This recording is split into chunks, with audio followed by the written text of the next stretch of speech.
C'est vrai que lorsqu'on arrivait, le pasteur Joël m'a présenté le bureau des impôts d'à côté. J'ai dit, ben, ce sont mes collègues.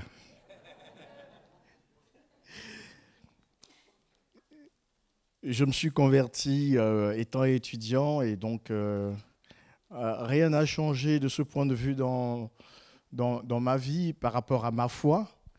Euh, j'ai connu le Seigneur célibataire, je suis marié et je suis resté dans la même foi et je bénis le Seigneur pour ça.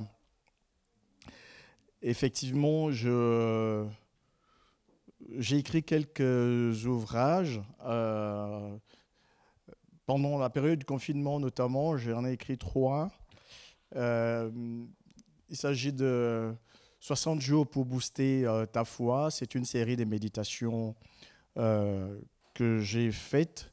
En réalité, c'est en 2 tomes, mais l'éditeur m'a conseillé de sortir un premier tome pour que ce ne soit pas très volumineux et que ce soit beaucoup plus digeste pour les lecteurs. Donc le deuxième tome, il va sortir d'ici probablement la fin du mois. Le but, c'est de reconnecter les gens à la parole de Dieu. J'ai la profonde conviction que la parole de Dieu, le retour intégral à la parole est la source de tous les grands réveils de l'histoire et ce sera ainsi jusqu'à la fin des temps. J'ai écrit un autre ouvrage sur Josué, que j'ai intitulé « Josué, comment développer une âme conquérante ». Et dans ce livre, je montre en fait le secret du succès de Josué lors de la conquête de la terre promise. L'idée principale, c'est que la terre promise a été conquise. Et je montre par là que tout enfant de Dieu doit pouvoir aller cueillir les promesses de Dieu. C'est une diatribe contre les formes d'attentisme, surtout en Afrique et en Amérique du Sud, où les gens sont beaucoup habitués par des impositions de mets, des huiles, de ceci, des pratiques qui n'ont rien de scripturaire véritablement et qui laissent un peu l'Église en très mauvais état parce que les gens sont déçus, ils ne savent pas que c'est la pratique de la loi qui nous conduit pas à pas vers les promesses de Dieu. Donc c'est Josué, comment développer une âme conquérante. Et le troisième ouvrage, je l'ai écrit avec un autre frère de nationalité togolaise qui a fait une thèse en théologie et en psychologie clinique de la santé et une licence en théologie, et donc qui a été sollicité avec moi pendant le confinement pour écrire un ouvrage qui serait un message d'espoir et de guérison pour tous les drames économiques, de santé physique, émotionnelle et même spirituelle que nous avons vécu pendant cette sombre période de notre histoire. Et donc, c'est intitulé « Vivre heureux malgré la pandémie, un message d'espoir et de guérison ». Voilà, pour ce qui est du parcours littéraire. J'ai, je dois le dire, un penchant pour les biographies de personnages bibliques. Je viens de terminer un livre sur Abraham, Rendez-vous à Morija. C'est ce livre que j'ai résumé hier, dimanche dernier, je voulais dire, à l'église de Salon, où j'ai eu le privilège d'intervenir à nouveau. Je travaille depuis quelque temps avec le pasteur Nicolas Pradal et j'en suis vraiment heureux. Rendez-vous à Morija, c'est le parcours spirituel d'Abraham, une voie naissante, imparfaite, mais constante et progressiste. Depuis la Chaldée jusqu'à Morija, il y a eu des erreurs, mais le Seigneur a toujours été là. Et il a affermi la foi d'Abraham au point où il avait été capable de renoncer à ce qu'il avait attendu de Dieu depuis plusieurs années, 25 ans, Isaac. quand le Seigneur lui dit au chapitre 22 d'aller à Morija pour offrir son fils, son unique, celui qu'il aimait, Isaac. Une précision chirurgicale, pour qu'il n'y ait pas de méprise. Et il l'a fait. C'est Dieu qui l'a arrêté. Et le Seigneur a dit, maintenant je sais que tu me crains. Donc c'est ce livre que je viens de terminer. Je compte le publier aux éditions Farel. Les premiers dont j'ai parlé, je les ai publiés aux éditions des Presses bibliques africaines, qui est l'organe d'édition des groupes bibliques universitaires d'Afrique francophone. Je suis président du conseil d'administration des groupes bibliques universitaires du Gabon en même temps. Donc je suis GBUcien, pour ceux qui connaissent ce mouvement universitaire qui m'a beaucoup béni à l'époque. Et donc, puisque je suis assez porté vers les biographies, je me suis proposé, et je crois que c'est une conviction qui m'est venue du Seigneur, de vous parler ce matin de Jacob. Et le titre du message, qui sera peut-être le titre d'un ouvrage, c'est Jacob, l'ultime brisement. J'aimerais nous inviter encore à prier.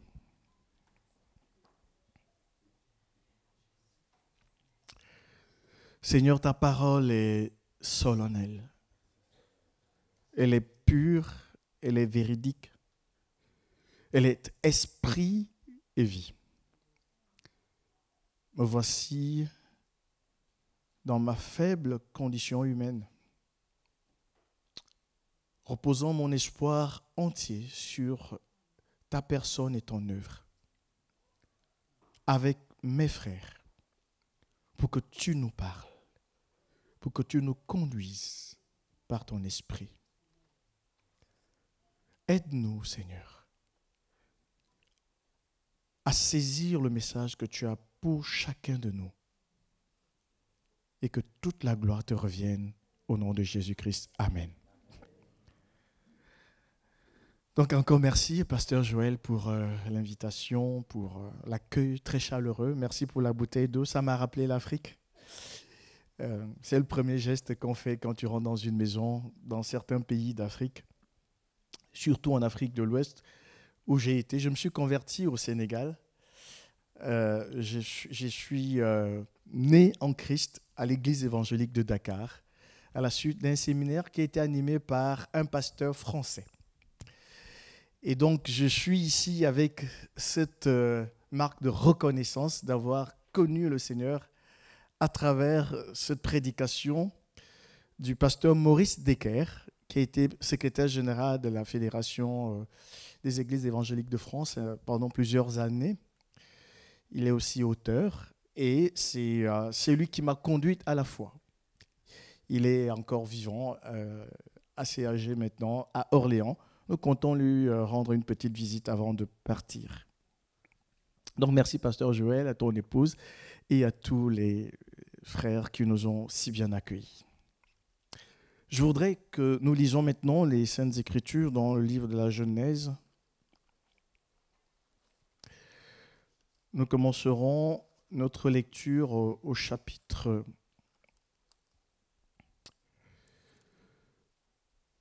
25, à partir du verset 20, où la Bible dit « Abraham engendra Isaac.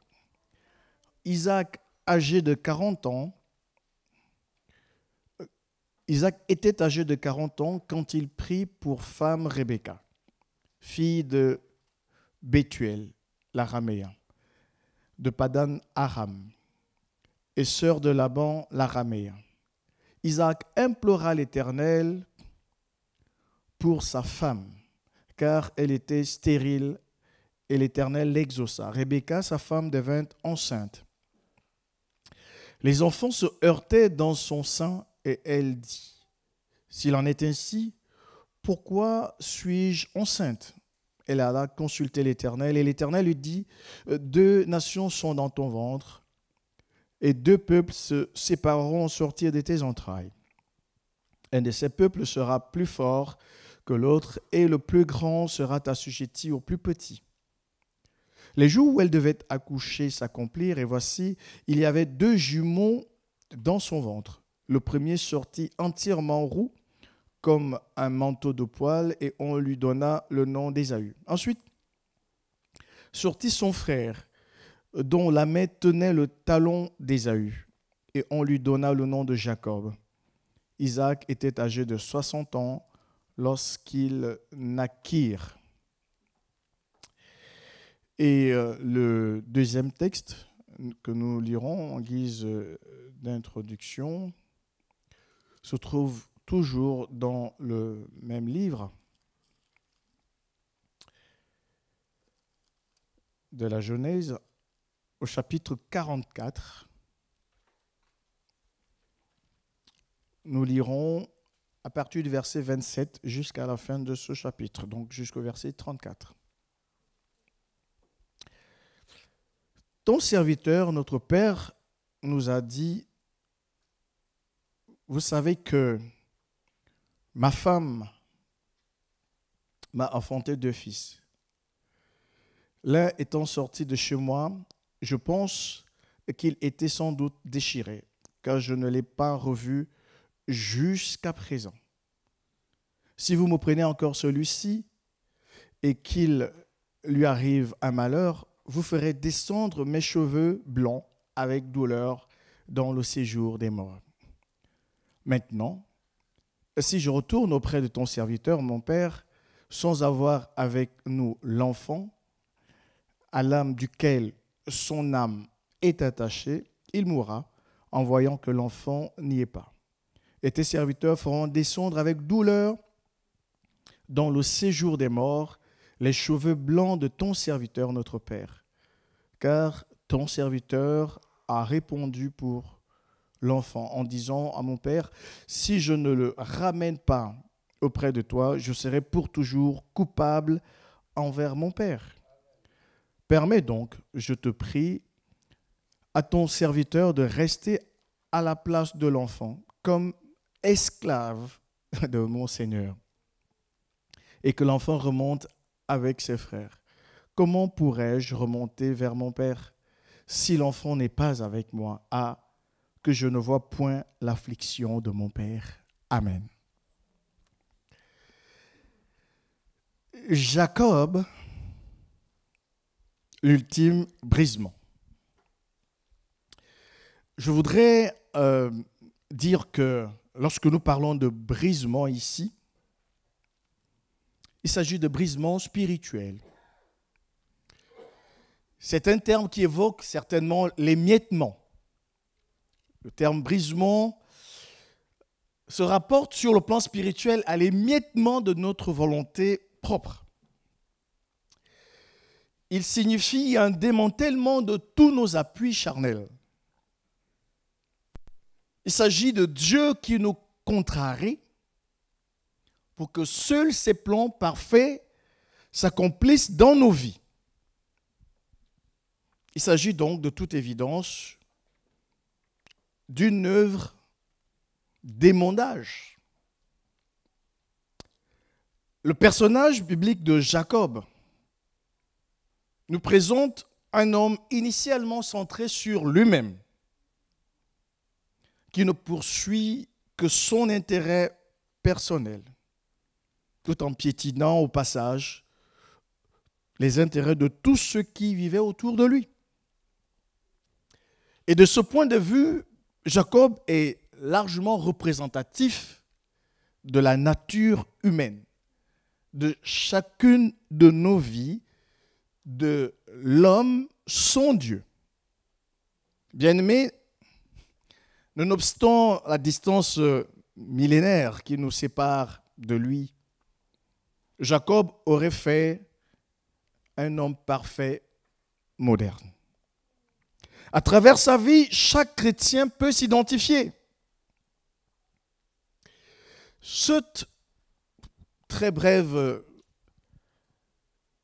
présentation de la vie de Jacob nous conduit à une sorte d'odyssée qui nous permet d'arpenter les méandres de la nature humaine déchue et corrompue, et de voir comment Dieu manœuvre l'homme impie pour qu'il soit le reflet de sa gloire.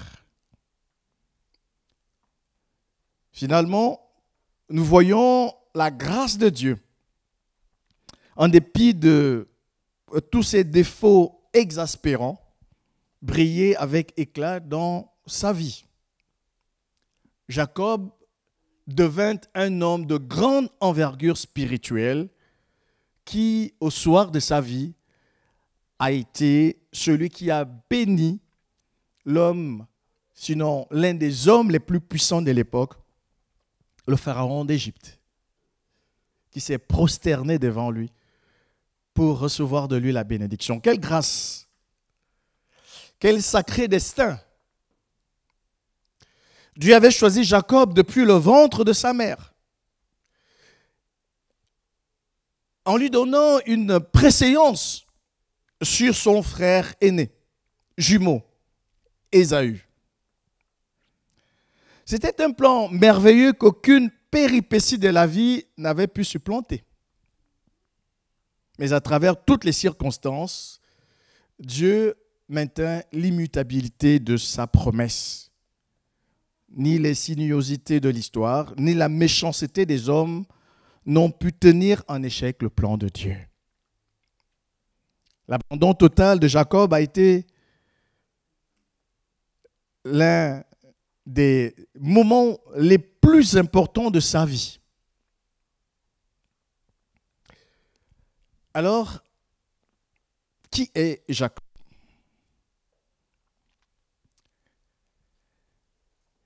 La Bible présente Jacob comme un homme querelleur à sa naissance. Genèse 25, verset 22. À l'âge mûr, il est l'usurpateur. On dirait peut-être pas usurpateur, mais le marchand du droit d'aînesse de son frère. Parce qu'il a usurpé la bénédiction, mais pour ce qui est du droit d'aînesse, ça a été un troc, c'était un échange. Un droit d'aînesse contre un plat de lentilles.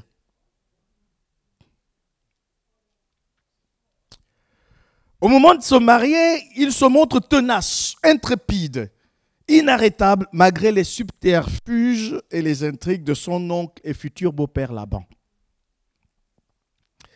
Laban, vous le savez, qui lui avait donné sa fille aînée, alors que Jacob attendait la cadette.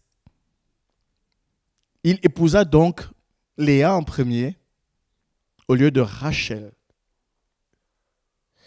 Confronté à la jalousie des fils de Laban, qui virent d'un mauvais œil son enrichissement effréné, Jacob prit ses 2 femmes et ses 2 concubines et tous ses enfants, pendant que Laban s'était déplacé pour repartir dans son pays. Laban finit par le rattraper sur le chemin, mais dut conclure une alliance de paix avec lui. Mais à partir de là, Jacob sera confronté à la plus grosse peur de sa vie. Il s'agissait de sa rencontre avec son frère Ésaü.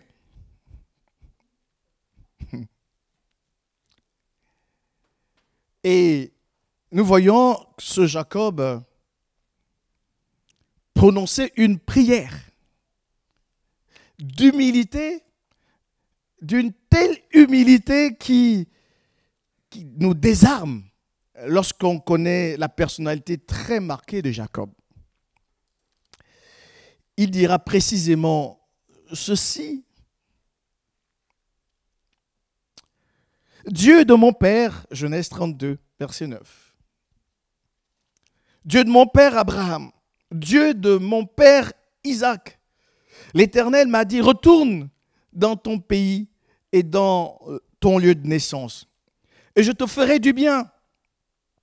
Je suis trop petit pour toutes les grâces et pour toute la fidélité dont tu as usé envers ton serviteur, car j'ai passé ce Jourdain avec mon bâton, et maintenant je forme 2 camps. Délivre-moi, je te prie, de la main de mon frère, de la main d'Ésaü, car je crains qu'il ne vienne et qu'il ne me frappe avec la mère et les enfants. Et toi, tu as dit, je te ferai du bien et je rendrai ta postérité comme le sable de la mer, si abondant qu'on ne saurait le compter. Oh, quelle humilité! Il dit, je suis trop petit pour toutes les grâces. Et pourtant, c'était quelqu'un qui était animé par ce que le pasteur Martin Luther King a appelé l'instinct du tambour-major. C'est toujours moi qui dois passer avant tous. Je suis le meilleur, je suis le premier. Je suis insubmersible, je dois toujours avoir le dessus. Il dit, je suis trop petit. Ce Jacob va donc faire cette prière et plus tard, le Seigneur va montrer en vérité qui avait besoin de délivrance. Parce qu'il avait dit, délivre-moi de la main de mon frère Ésaü. Et Jacob va donc rencontrer Ésaü. Je vais revenir sur les détails. Je vous donne d'abord un petit survol. Il va donc rencontrer Ésaü et il va continuer sa vie, ce fin calculateur. Et nous voyons donc Jacob qui se retrouve avec Joseph, déversant toute son affection sur un des enfants. Ce qui ne sera pas sans causer des problèmes dans la famille. Comme je l'ai donc dit, ce Jacob, c'est l'image fidèle de l'homme naturel. L'homme naturel qui vit selon la chair. L'homme naturel qui vit aux antipodes de la volonté de Dieu. Et qui de ce fait cause beaucoup de chagrin. Est à l'origine de nombreuses injustices. Un homme naturel qui ne saurait plaire à Dieu. Bien-aimés, chers frères et sœurs, dans la foi, la réflexion sur la vie de Jacob nous amène à considérer qu'il y a certainement en chacun de nous un Jacob. Comme il y en a eu à travers l'histoire biblique, à travers l'histoire de l'Église. Il y a un Jacob meurtrier à Moïse. Un Jacob de la colère incontrôlée dans la vie de Moïse. Il n'a pas pu accéder à la terre promise à cause de la colère. Il avait frappé le rocher au lieu de lui parler. Il y a un Jacob d'idolâtrie et de jalousie dans le cœur d'Aaron. Lorsqu'il avait fabriqué le veau d'or, un Jacob de la tergiversation, de la versatilité, de la duplicité parfois dans la vie de Pierre, qui pouvait changer d'avis du matin au soir, du jour au lendemain. Un Jacob du nationalisme et de l'entêtement dans la vie de Jonas, qui ne voulut pas aller à Ninive, mais qui prit le bateau pour aller à Tarsis. Il y a certainement un Jacob de la peur et de la fébrilité dans la vie de Jean-Marc. Après le premier voyage missionnaire, il abandonna Paul et Barnabas.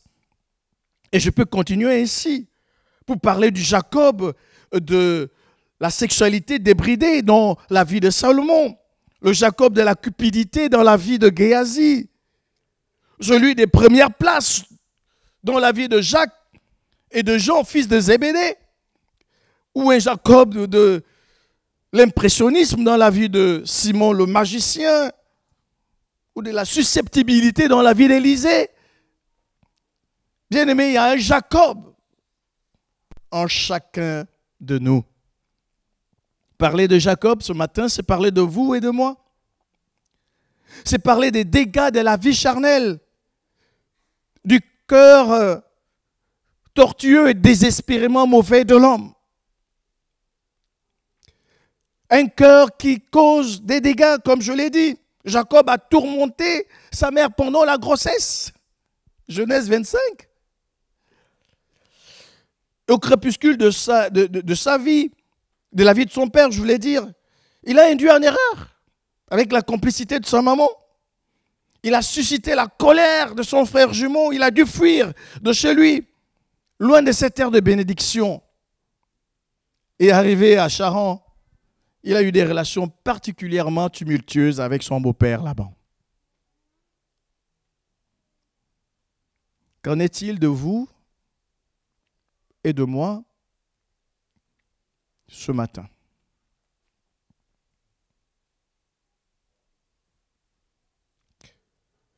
Est-ce que chacun de nous est bien conscient que les prières de tout à l'heure m'ont fait du bien, que nous avons besoin que le Seigneur nous touche et nous émonde?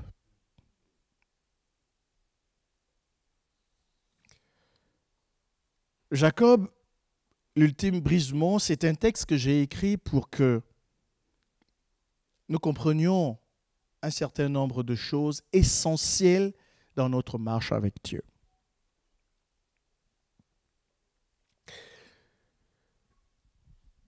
L'une de ces choses, c'est que le travail de brisement dans la vie d'une personne commence avec l'écoute de la voix de Dieu. Lorsque je me suis converti, j'étais une personne orgueilleuse.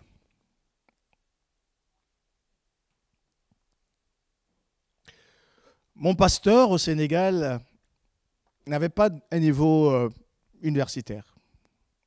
À l'époque, j'étais en licence de droit. Et en allant à l'église les dimanches, souvent à l'instigation de ma belle-sœur à l'époque, je passais mon temps à compter les fautes.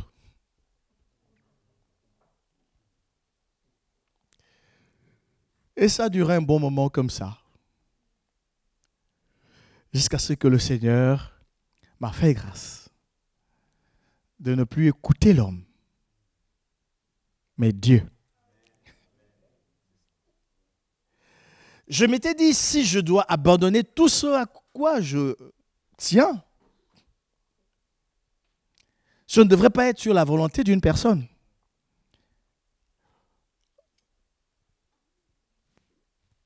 Je voulais bien m'assurer que c'est Dieu qui me demandait de laisser tomber ce qui devait me faire mal. De vivre cette déchirure en abandonnant ma vie passée, commencer une nouvelle vie avec lui. Lorsque Jacob est parti de chez Laban, la Bible dit ceci. Jacob entendit les propos des fils de Laban. Nous sommes en Genèse 31. Qui disait, il faut que je contrôle ma montre.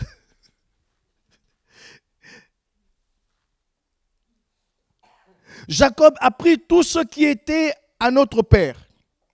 Et c'est avec le bien de notre père qu'il s'est acquis toute cette richesse. Jacob remarqua aussi le visage de Laban, et voici, il n'était plus envers lui comme auparavant. Alors l'Éternel dit à Jacob, retourne au pays de tes pères et dans ton lieu de naissance, et je serai avec toi. Amen. Mais Dieu, c'est une observation que j'aimerais faire ici, s'est adressé à Jacob après que les circonstances lui eussent été défavorables. Il s'était enrichi et son beau-père, qui était aussi son oncle, et les fils de Laban ne voulaient plus de lui. C'est en ce moment que Dieu lui a dit, pars d'ici. Parfois, Dieu nous parle au moyen de la parole. Parfois, il nous parle au moyen des circonstances. Ce que Dieu attend de nous, c'est que nous ayons une bonne lecture des circonstances. Et que nous sachions quand ça ne va plus, que ça ne va plus. Et que là où Dieu ne veut plus que nous soyons en créant des circonstances, que nous partions de là.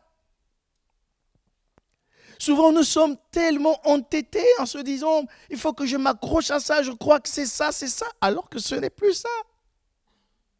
Jacob n'était pas dans la volonté de Dieu. Et les circonstances, le vent a tourné. Il s'est enrichi, mais on ne voulait plus de lui. Alors Dieu lui a dit, retourne au pays de tes pères. Jacob avait donc entendu d'abord la parole de Dieu. Dieu est la véritable ressource de tous nos succès. Quand il te dit pars d'ici, c'est qu'il veut te bénir ailleurs. Quand il te dit pars d'ici, c'est que l'endroit est devenu dangereux pour toi, périlleux, risqué pour toi. En partant de là, Jacob ne devait pas avoir l'impression d'avoir échoué. L'échec n'existe que tant que Dieu n'a pas parlé. Mais quand Dieu parle, il crée le succès.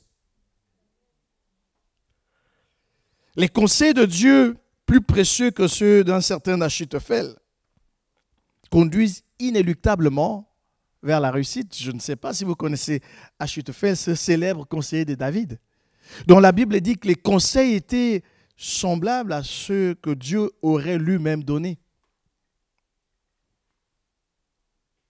Mais Dieu parle à ceux qui sont prêts à l'écouter. Il les accompagne sur les sentiers de la vie. Sa présence et sa direction, c'est le secret du bonheur. Voyez-vous, lorsque les commerçants madianites ont déposé Joseph en Égypte, la Bible souligne un point essentiel, l'Éternel était avec lui. Et alors, Joseph réussissait dans tout ce qu'il entreprenait, parce que l'Éternel était avec lui. Et il a enrichi Potiphar, au point où Potiphar avait abandonné toute l'administration de sa maison entre ses mains. Écouter la voix de Dieu et prendre le chemin du retour lorsque l'on a mal agi, c'est entrer dans un processus de repentance. Il y a des risques dans ce chemin, le chemin de la repentance. Parce que lorsque Laban a pris cette résolution de repartir chez lui, Jacob, Laban l'a poursuivi. Et souvent, notre détachement au monde ne sera pas sans résistance. Il y aura des Labans, des anciennes relations. Il y aura des Labans, des anciennes habitudes qui vont nous poursuivre. Des choses qui vont vouloir nous retenir ad vitam aeternam dans ce que nous avons toujours été alors que le Seigneur veut que nous devenions une autre personne. Il y aura des Labans de nos anciennes peurs, des Labans de nos ambitions personnelles. Bien-aimés, il nous faut tenir bon et garder le cap. Un cœur déterminé peut venir à bout de n'importe quel obstacle.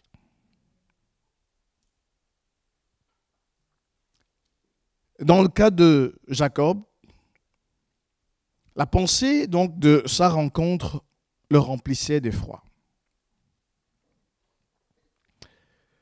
Comme nous l'avons dit, il pria le Seigneur et le Seigneur entendit. Alléluia. Le Seigneur entendit. Il lui a dit, délivre-moi de la main de mon frère Ésaü.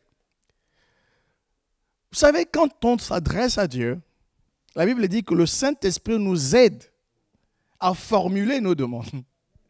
Ça veut dire que ce qui sort de nos bouches n'est pas nécessairement ce qui arrive auprès du Père. Il y a un travail de traitement qui se fait quelque part. Que nous dit la Bible? La Bible nous dit ceci au chapitre 32. au verset 20. Vous direz, voici ton serviteur Jacob vient aussi derrière nous. Car il se disait, je l'apaiserai par ce présent qui va devant moi. Ensuite, je le verrai en face. Et peut-être m'accueillera-t-il favorablement. Le présent passa devant lui, et il resta cette nuit dans le camp. Il se leva la même nuit, prit ses 2 femmes, ses 2 servantes et ses 11 enfants, et passa le gué de Jabbok. Il les prit, leur fit passer le torrent, et le fit passer à tout ce qui lui appartenait. En fait, ce que Jacob avait fait, dans la perspective de sa rencontre avec Ésaü, c'est qu'il avait formé des camps. Il avait mis devant la servante de la femme mal aimée. Et ensuite, la servante de la femme aimée. Et chaque servante avec ses enfants. Et puis la femme mal aimée, Léa. Et après, la femme aimée, Rachel. Et il est resté seul derrière. Il traverse le gué de Jabbok et il reste seul. Bien aimé, la solitude, c'est l'un des moments où Dieu nous parle le plus. Dans les assemblées qui sont chaleureuses, qui sont agréables, Dieu nous parle d'une certaine manière, il nous parle certainement. Mais il y a des niveaux de profondeur que Dieu ne peut pas atteindre en nous si nous ne sommes pas seuls, si nous ne passons pas du temps avec lui. La difficulté avec les assemblées, c'est que le culte est parfois teinté d'hypocrisie, d'apparence qu'on soigne, d'une forme de religiosité extérieure qu'on essaye d'entretenir. Dans la solitude, on est authentique. Et c'est là où Dieu nous parle au cœur. Comme il a dit à Osée, je vais conduire Israël dans le désert et je lui parlerai au cœur. Et Jacob est resté seul. Et c'est en ce moment précis que Dieu vient sous la forme d'un ange combattre Jacob. Et c'est ce que j'ai appelé le brisement fondamental. Les théologiens sont un peu divisés sur la question. Certains estiment que c'est au chapitre 28, lorsque Jacob fait le vœu à Dieu de lui donner la dîme de tout, s'il le ramenait sain et sauf dans le pays. Certains estiment que c'était le moment de sa conversion. D'autres estiment que c'est ici. C'est un peu la thèse que j'accrédite un peu plus, mais peu importe. On peut accepter le Seigneur aujourd'hui sans se rendre compte des implications de notre engagement. Et plus tard, vivre le brisement véritable. Le texte nous dit ceci. Jacob demeura seul. Alors un homme lutta avec lui jusqu'au lever de l'aurore. Voyant qu'il ne pouvait le vaincre, cet homme le frappa à l'emboîture de la hanche et l'emboîture de la hanche de Jacob se démit pendant qu'il luttait avec lui. Il dit, laisse-moi aller, car l'aurore s'élève. Et Jacob répondit, je ne te laisserai point aller, que tu ne m'aies béni. Il lui dit, quel est ton nom? Il répondit, Jacob. Il dit encore, ton nom ne sera plus Jacob, mais tu seras appelé Israël, car tu as lutté avec Dieu et avec des hommes, et tu as été vainqueur. Jacob l'interrogea en disant, fais-moi, je te prie, connaître ton nom. Il répondit, pourquoi demandes-tu mon nom? Et il le bénit là. Jacob appela ce lieu du nom de Péniel, car, dit-il, j'ai vu Dieu face à face et mon âme a été sauvée. Le soleil se levait lorsque Jacob passa Péniel. Jacob boitait de la hanche. Une lutte épique toute la nuit. Jacob et l'ange. Une lutte qui avait duré jusqu'au petit matin. Et Jacob a dit à cet ange, je ne te laisse pas partir à moins que tu me bénisses. Et l'ange lui brisa l'emboîture de la hanche, qui se démit. Et Jacob va prononcer une parole tellement bénissante.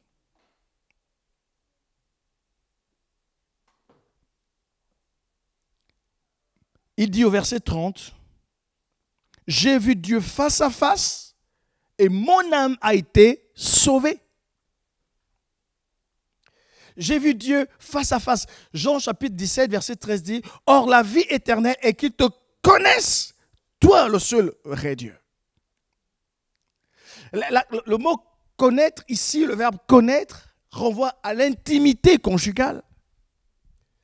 Tel que l'on est, on se présente à Dieu dépouillé des apparences. Vous savez, le souverain sacrificateur, il avait deux tenues. Il y avait un accoutrement qui était bardé de distinctions, qu'il portait devant le peuple. Mais lorsqu'il allait dans le lieu très saint, à la rencontre de Dieu, son vêtement était unique, tout blanc, sans motif, sans rien. C'est comme ça que Dieu veut qu'on se présente devant lui. Sans titre, sans bagage, sans CV. Pour qu'il travaille profondément en nous. J'ai vu Dieu face à face. Bien, mais lorsque Dieu entre dans la vie d'une personne, quelque chose doit en sortir.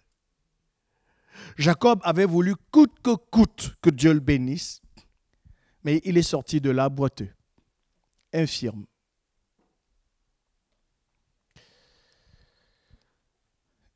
Quand Dieu entre dans la vie d'une personne, quelque chose doit en sortir. Et la première des choses qui doit sortir, c'est le moi. Le Seigneur a dit, si quelqu'un veut venir après moi, qu'il renonce à lui-même. La hanche de Jacob représente sa force. C'est le symbole de sa volonté propre, de ses capacités.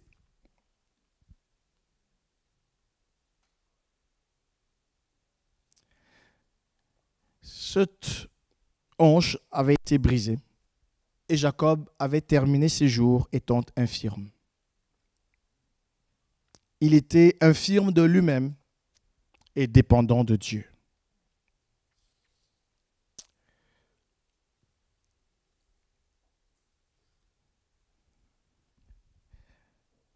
Mais lorsque Dieu a fait quelque chose dans nos vies, lorsque nous avons vécu une expérience spirituelle avec Dieu, nous devons savoir qu'il y aura une suite. C'est la pratique. Dans la prière de Jacob, il dit « Délivre-moi de mon frère Ésaü ». Mais finalement, je vous disais tout à l'heure que Dieu avait entendu sa prière. Dieu lui a répondu en le délivrant de lui-même. Parce qu'au demeurant, tous les ennuis de Jacob étaient le résultat de son mauvais caractère. Parfois, on jette l'opprobre sur les autres. On en veut à tout le monde. Parfois, on pense que ce sont les gens qui sont à l'origine de nos échecs, de notre mauvaise vie, de nos difficultés, de nos problèmes. Bon, on regarde si peu à nous-mêmes. Le destin d'une personne ne sera jamais plus grand que son caractère. Jacob venait d'être délivré de lui-même. C'était une expérience spirituelle, mais il fallait que quelque chose le démontre. Et cette chose, c'est la rencontre avec Ésaü. D'où le chapitre 33. C'était sa peur bleue. Sa rencontre avec Ésaü. Et lorsqu'il rencontre Ésaü, dans le contexte que nous avons décrit, donc en envoyant les femmes devant, les enfants devant, après cette expérience, voyez ce qui se passe. Au chapitre 33, Jacob leva les yeux et regarda, et voici Ésaü arrivait avec 400 hommes. Il répartit les enfants entre Léa, Rachel et les deux servantes. Il plaça en tête les servantes avec leurs enfants, puis Léa avec ses enfants, etc. Lui-même passa devant eux. Alléluia. Quand Dieu a touché une personne, elle ne cherche plus à fuir ses responsabilités, elle les assume. Il passa devant eux. Et quand il passe devant tout ce monde, la Bible dit, il se prosterna en terre 7 fois jusqu'à ce qu'il fût près de son frère. L'humilité est l'un des signes les plus évidents d'une vie qui a été touchée par le Seigneur. Jacob était un homme orgueilleux, mais Dieu l'a touché et ses dispositions de cœur avaient changé. À partir de ce moment-là, il était sur le point de se prosterner, de se rouler par terre. 7 fois, ça veut dire totalement devant son frère Ésaü, et ce n'était pas tout. La Bible dit, Ésaü courut à sa rencontre et l'embrassa. Oh, ça me rappelle l'histoire du fils prodigue avec son père. Lorsqu'il revient, il se disait, j'irai vers mon père et je lui dirai, mon père, j'ai péché contre le ciel et contre toi, ne me prends plus comme un de tes enfants, mais comme un de tes serviteurs. Et quand il arrive, alors qu'il voulait simplement être reçu comme un serviteur, il a été accueilli comme un enfant. Et ici, toute la peur d'une rencontre douloureuse, tumultueuse, peut-être violente avec son frère a été dissipée parce que Ésaü a couru vers son frère. Bien-aimés, vous allez rencontrer des surprises. Avec l'humilité, vous passerez par des portes par lesquelles les orgueilleux ne peuvent passer. L'humilité brise l'orgueil. Ésaü est venu à la rencontre de son frère. Et la Bible dit, Ésaü, levant les yeux, vit les femmes, etc. Je vous passe tous ces détails. Mais le verset 8 dit, Ésaü dit, à quoi destines-tu tout ce camp que j'ai rencontré? Et Jacob répondit, à trouver grâce aux yeux de mon Seigneur. Quand ils sont nés, Jacob tenait le talon de son frère, Ésaü l'aîné, parce qu'il voulait passer avant.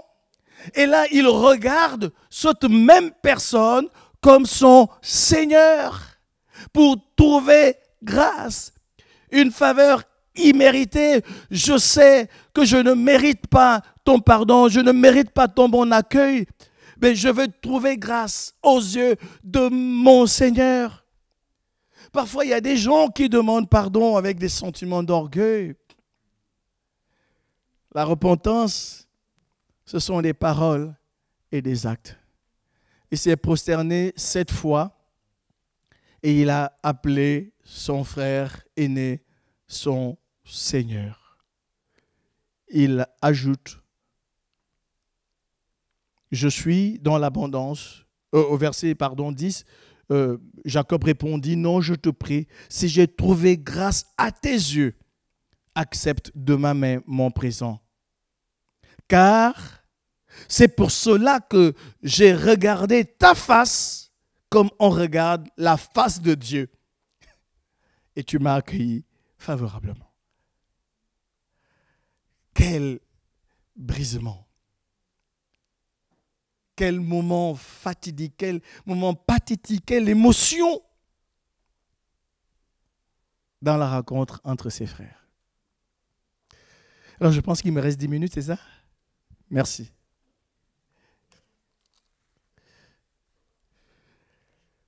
Après cet épisode, il va se passer que Jacob va perdre Rachel. Rachel, la femme aimée, et la petite sœur, et celle qui va faire le moins d'enfants, va mourir en premier. Ainsi, les plans de Jacob avaient été complètement contrariés. Il va se passer que dans la suite des temps, 2 des enfants de Léa, Judas et Lévi, seront les figures les plus représentatives du Messie. Vous savez que le Messie avait la casquette de sacrificateur et de roi. Et la royauté a été donnée à Judas, fils de Léa, la mal-aimée, et la sacrificature à Lévi, fils de Léa, la femme mal-aimée. Bien-aimé, être en Christ, c'est s'engager à accepter la contrariété de Dieu. Que Dieu prenne le contre-pied de nos projets.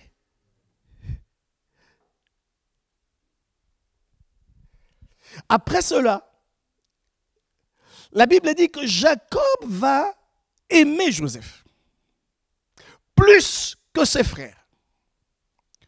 J'aurais eu beaucoup de choses à dire à ce sujet par rapport aux familles.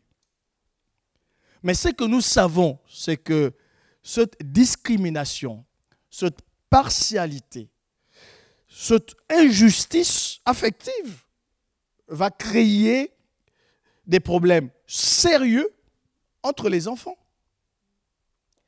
Et les frères de Joseph vont d'abord nourrir le projet de le tuer.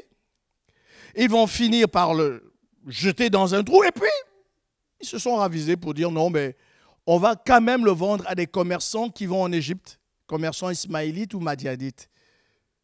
Et ils l'ont déposé dans la maison de Potiphar comme esclave. Quand on est venu dire à Jacob que Joseph est mort, c'était un mensonge des enfants. Lui aussi, il est mort. Il était vivant, mais il ne vivait plus.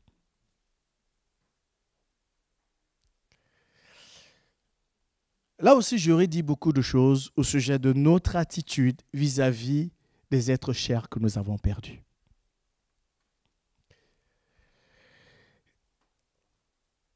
En partant de l'hypothèse qu'ils sont sauvés, est-ce que véritablement nous avons pensé qu'ils sont vraiment auprès du Père et que malgré la douleur de la séparation, ils sont au meilleur endroit que là où nous aurions voulu qu'ils soient? Joseph se retrouvera en Égypte, gouverneur de tout le pays. Jacob était ignorant de tous ces plans de Dieu. Il vivait son deuil. C'était un déchirement insoutenable. Mais Dieu l'avait mis au meilleur endroit pour leur préparer une grande délivrance. Mais Jacob, lui, ne vivait plus. Il a voulu s'accrocher à Joseph, mais Dieu l'a arraché. Dans la méchanceté des hommes, Dieu sait accomplir ses bons plans. Après cela, il y eut une famine. Et Jacob envoya ses enfants aller chercher des vivres en Égypte. Vous connaissez l'histoire. Mais il se passe qu'en Égypte, Pharaon a demandé aux frères de Joseph d'aller chercher le dernier qui restait pour accréditer leurs propos. Et les enfants de Jacob sont venus lui dire, l'homme qui est dans le pays a demandé qu'on amène Benjamin. Mais quand vous lisez le texte, il vous dit bien que Jacob s'était bien gardé d'envoyer Benjamin avec les autres frères parce qu'il ne voulait pas qu'un quelconque mal lui arrive. Donc après Joseph, il s'est déporté sur Benjamin, mais Dieu est à nouveau venu prendre Benjamin. C'est ce que j'ai donc appelé l'ultime brisement. Et j'aimerais que nous lisions notre dernier texte.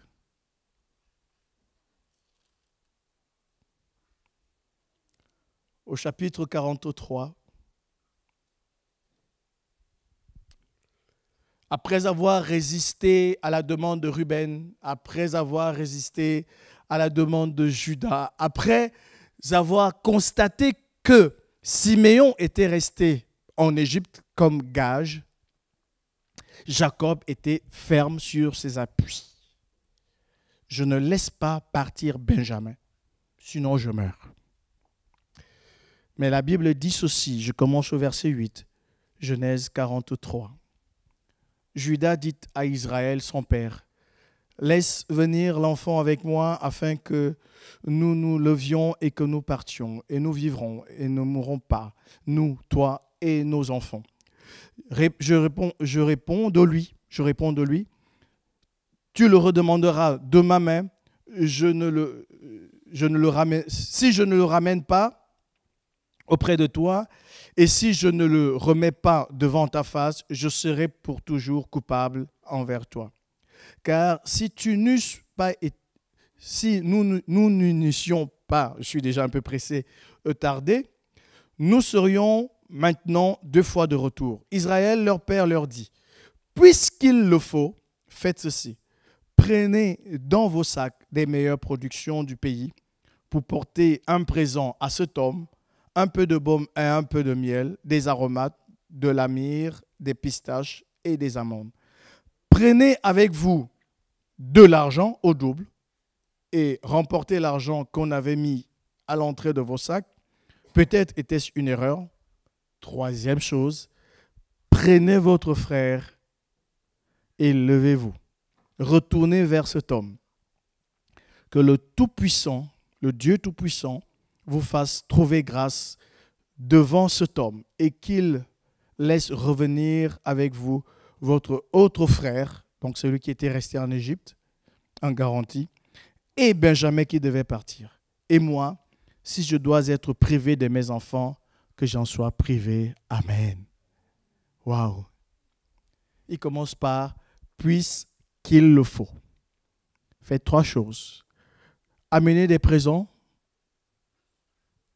Prenez le double de l'argent et partez avec votre frère Benjamin. Si je dois être privé des enfants, de mes enfants, que j'en sois privé. Bien-aimés, ma conclusion, c'est ceci. Qu'est-ce que tu n'as pas encore donné à Dieu alors qu'il le faut?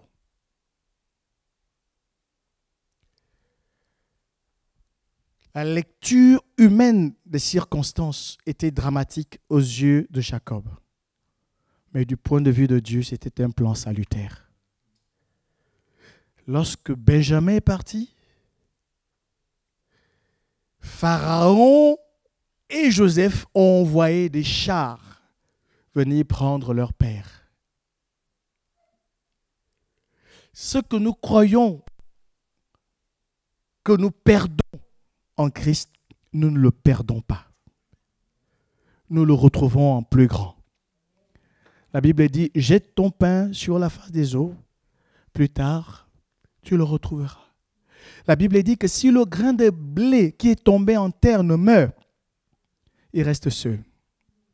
Mais s'il meurt, il porte du fruit. Que Dieu vous bénisse. Amen.